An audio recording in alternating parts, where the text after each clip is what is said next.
Bueno, retomando el tema de la dominación que se sufre en América, con una Europa construida entre los siglos XVII y en lo que va a ser en lo posterior XVIII, vamos a retomar un poquito para atrás para recordar de qué se trataba esto de la dominación. Más allá de todo, tenemos que recordar que el mundo en donde la sociedad colonial se está instalando en América es un mundo que está ya propenso a un cambio que se está haciendo cada vez más veloz y que va girando en torno a lo que va a ser también la revolución industrial y los cambios políticos en toda Europa. Así las cosas, como decía, vamos a retomar un poquito atrás, ¿sí? Antes de lo que fue la inserción de esta sociedad colonial en América, con algo que tenía por acá para leer y que tiene que ver con los discursos, ¿no? Consideramos ahora el aspecto de la producción de los discursos y de los símbolos, dice Todorov, que es el autor de este libro. Cortés tiene ante todo la preocupación constante de la interpretación que darán los otros, es decir, los que él consideraba los indios, a sus gestos, ¿sí? Es decir, interpretar lo que los supuestos indios, como le llamaban ellos, iban a pensar en cuanto a la figura de los españoles. Entonces castigará severamente a los saqueadores de su propio ejército, porque estos toman lo que no se debe tomar, y a la vez dan una impresión desfavorable de ellos. Y después que vio el pueblo sin gente y supo cómo Pedro de Alvarado había ido al otro pueblo y que les había tomado gallinas y paramentos y otras cosillas de poco valor de los ídolos y el oro medio cobre, mostró tener mucho enojo de ello y reprendióle gravemente a Pedro de Alvarado y le dijo que no se habían de apaciguar las tierras de aquella manera, tomando a los naturales su hacienda, y mandó a volver el oro y los paramentos y todo lo demás, y por las gallinas que ya se habían comido les mandó a dar cuentas y cascabeles, y más dio a cada indio una camisa de Castilla. Entonces pareciera ser que acá aparece un Cortés bonachón que en cuanto ve que sus correligionarios roban a los, como ellos les llamaban, indios, les manda a devolver todo, y a quien le comió las gallinas devolverle mucho más de lo que le había robado. Entonces, como decía, pareciera ser que acá hay un Cortés bueno, ¿no? Pero en realidad lo que pasa es que Cortés está ejerciendo un rol discursivo.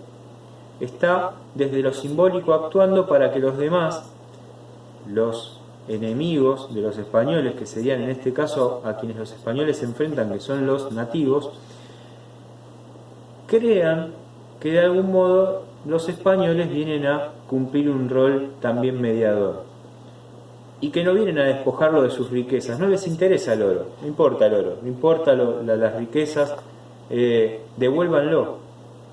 En realidad lo que está haciendo es ejercer este rol, como decía antes, del discurso, plantear una cosa para, por otro lado, avanzar sobre todo. Es decir, desde el discurso dice una cosa, desde la acción hace otra. Entonces, cuando los nativos menos se lo esperen, ahí aparece la figura dominante de Cortés que se lleva a esta sociedad expuesta. Entonces, desde el orden del discurso, fíjense cómo se empieza a trabajar ya en ese sentido, ¿no? El sentido de la dominación. Entonces hablamos de un mundo que se encuentra, un mundo que había desaparecido de los objetivos europeos hasta que aparece Cristóbal Colón, ¿no? Con este supuesto descubrimiento que en realidad no era un descubrimiento, ¿sí? Todorov habla de el descubrimiento de los americanos, es decir, cómo los europeos se dan cuenta de que hay otra cultura en otro lugar del mundo. Pero podemos hablar de encuentro, en realidad tenemos que hablar de la conquista y dominación, ¿sí? en este encuentro. Si bien es un encuentro por parte de los europeos, tenemos que hablar de la conquista y la dominación. Y en esa conquista y dominación, cómo se inserta una sociedad europea que en ese momento estaba feudalizada y en transición hacia un cambio nuevo, ¿no? Cuando 1492 represente el origen del capitalismo también en cuanto a lo global, ¿no? Las concepciones o construcciones globales del mundo. Así las cosas, después de esa conquista y dominación viene un periodo de fusión, ¿sí?, de estas sociedades. Y en esa fusión es donde también aparecen los criollos. ¿Y qué entendemos por criollos? Y después, por supuesto, también viene el recorrido de la esclavitud en América. Y cómo se entiende la esclavitud en esa sociedad que empieza a ser dominada, la sociedad de los nativos. Por eso hoy hablamos de sociedades originarias, cuáles fueron, ¿sí?, y qué representa esa cultura para nosotros.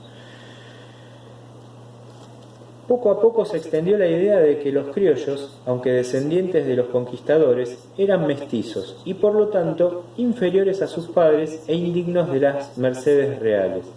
A ello se debe añadir la creencia de que como los niños eran amamantados por amas indígenas o esclavas, bebían de la leche de ellas los defectos propios de su raza, convirtiéndose en seres inferiores. Asimismo, se pensaba que el clima y la geografía de un lugar determinaban el carácter y la capacidad del individuo. Es decir, que aquel que nacía criollo ya contaba con un nivel de inferioridad para España respecto de lo que eran sus padres. Por eso en determinado momento se van a empezar a enviar a los criollos también a estudiar a España para que adquieran el valor de lo que era la cultura española, pero también la educación, y entiendan lo que era esto de la hispanidad, ¿no?, que hoy de vuelta está tan en boga en los medios, ¿no?, y después les voy a dejar algo a consideración. Entonces la estructura colonial, ¿sí?, la estructura colonial que nosotros empezamos a analizar con los cabildos, los virreyes, las formas de utilizar el poder, ¿no?, en esta América que necesitaba representar al rey de España, en este caso nuestro, ¿no?, como así sucederá en el Reino de Portugal o en el Reino Inglés. Esta división, ¿sí?, que se va a dar en torno a los españoles y a los criollos también es bastante fundamental a la hora de entender en lo posterior cómo va a ser esa revolución y qué estaba pasando en base a esto, ¿no? Hay una división legal, ¿no? Se empieza a dividir esta región entre la República de los Españoles y la República de los nativos. Entonces ya tenemos dos repúblicas totalmente enfrentadas desde lo conceptual, pero también desde la persona a la persona, y este discurso doble de Cortés. Entonces, ante la instauración de estas dos repúblicas, una tiene que prevalecer. ¿Cuál será? Bueno, los indicios de la actualidad nos remiten a que en realidad prevaleció la cultura europea por sobre la originaria, ¿no?, por medio del dominio de la fuerza. ¿Cómo hicieron aparte para doblegar a ciertas culturas que ya venían con tantos años de producción de sus propios estados? Es decir, no es que acá había un vacío, acá habían ciudades conformadas, habían ciudades-estado conformadas con estructuras sociales bastante particulares y que a la vez indicaban que había una forma de organización. No es que eran los salvajes que se encontraban en América, sino que acá había una manera de ejercer también su propio poder y su propia cultura, su propio bien cultural. Tenían religión, es decir, no eran personas que solamente que creían en otras cosas, ¿sí? Pero a esto nos remitimos cuando hablamos de la diversidad cultural y de la recuperación, la necesidad de recuperación de estas culturas ancestrales. Una de las maneras de dominar era la mita, ¿sí?, que la mita ya era una forma de trabajo ejercida por las sociedades americanas.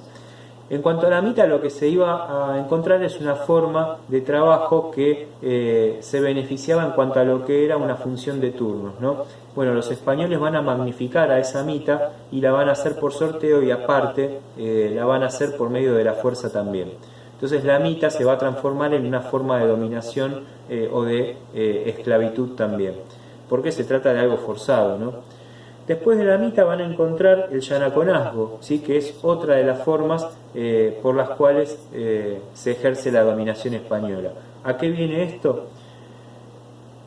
También existía entre los incas este yanaconazgo que durante la época colonial estas personas desvinculadas de sus comunidades fueron usadas como trabajadores serviles en las tareas agrícolas, ganaderas y domésticas por los españoles. Es decir, que se trataba de una forma de servidumbre a la cual antes se hacía de una manera más libre, ¿sí? Entonces acá los españoles ejercen o hacen ejercer un rol de servidumbre a personas que antes lo ejercían de otra manera, quitándolas de sus posesiones y de sus casas, de sus lugares, de sus hábitos, ¿no? Y finalmente el porteo, que es la obligación que tenían los indígenas de los Andes de realizar el transporte de productos. Y los españoles lo van a retomar como una manera forzada también de cargar incluso hasta personas, ¿sí? Es decir, los van a usar como personas de carga, cargando personas para ser trasladadas de una región a otra. En tiempos en donde acá estaba todo por explorar, ya habíamos visto cómo se fueron fundando algunas ciudades, bueno, pero sin embargo era una región tan vasta y tan, en cuanto a lo vegetal, ¿no? Tan también vasta justamente que se necesitaba explorar aún más. Y así es como se ejerce también esta forma de castigo y dominación. Y estaban los caminos tan cubiertos de indígenas que parecía que se mudaba el reino. No solamente vemos a la mitad en los indios nombrados, sino cada uno con nuestras mujeres y nuestros parientes para que nos ayuden. De lo contrario, es imposible realizar las tareas. No se conoce otra enfermedad que la que contraen en Potosí los indios de Mita, que vuelven mortalmente heridos de asma o pulmonía, de la que mueren más o menos temprano, resultando de esto una comunidad de puras mujeres que mueren de viejas.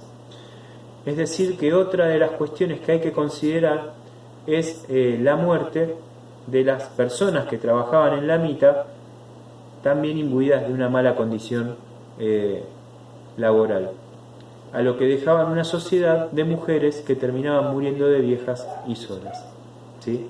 Bueno, esa es otra de las realidades que nos deja el dominio de los españoles en una América que no les pertenecía, ¿sí? A cuestión de esto también les voy a dejar algunas hojitas que nosotros vamos a retomar y que vamos a trabajar en un trabajo práctico. Bueno, esta es la sociedad también que se va insertando en esta región americana. Esta es la sociedad europea que se empieza a formular todo esto de lo que va a ser la revolución industrial y la necesidad también de imponer una idea en todo el mundo. Saludos.